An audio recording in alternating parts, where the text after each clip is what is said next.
KNOCA is the knowledge network on climate assemblies. It's funded by the European Climate Foundation, and the aim of KNOCA is to improve the commissioning, the design, the implementation and the follow-up to assemblies so that they have impact on climate governance.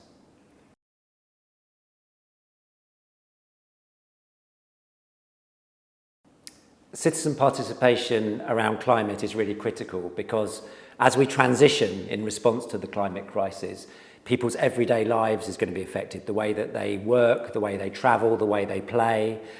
And we need to have that future be co-constructed by those citizens. So it isn't something that just happens to citizens, it's something that citizens are part of the process of designing, it's part of the process of building. And if we don't do that, then I think we're going to end up with illegitimate processes and processes that are not accepted by people. The other reason we need to do this is because citizens have great ideas. It isn't just politicians and bureaucrats who have ideas about how we should move things forward. We actually need to have policy that is designed with the experience of everyday people. Otherwise, that policy will not respond to their interests, to their needs, to their lives.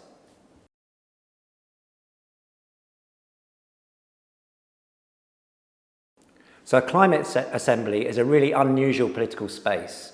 The people within it have been selected by democratic lottery, so they look like the broader population. And they learn about the issue, they deliberate about the issue, and they come to recommendations. So this is a really unusual example of how to bring citizen participation into decision making. And the challenge here is making sure that those recommendations that the citizens put forward are actually taken up by the local administration, by the national administration, by other stakeholders. So assemblies are a great way of getting a diversity of citizens to put their perspectives forward, to build recommendations together, and the challenge for us is to make sure that our political institutions respond to them.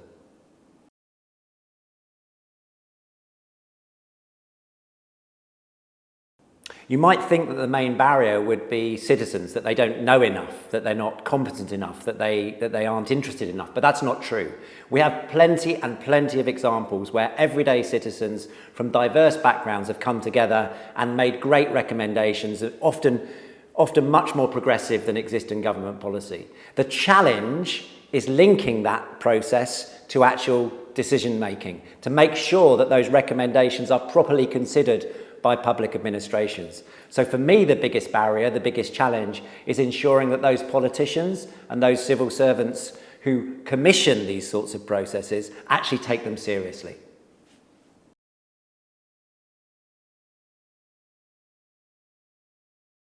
We spend a lot of time and effort and resources ensuring that the engagement of citizens works well for the citizens. So building a citizens' assembly, making sure it works well. We spend much less time and much less resources preparing the public authority to receive that. So we need to do much more work bringing in public administrators and politicians early into the process so they actually understand what's happening. We have to bring them with us during the process. And when the process is finished, we have to design a follow-up process in order that it lands within the assembly.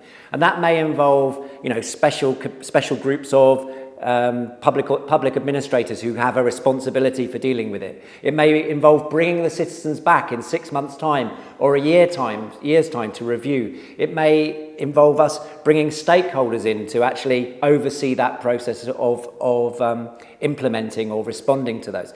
So in the way that we've really spent a lot of time designing the participatory process, we need to spend as much time designing the process that follows it.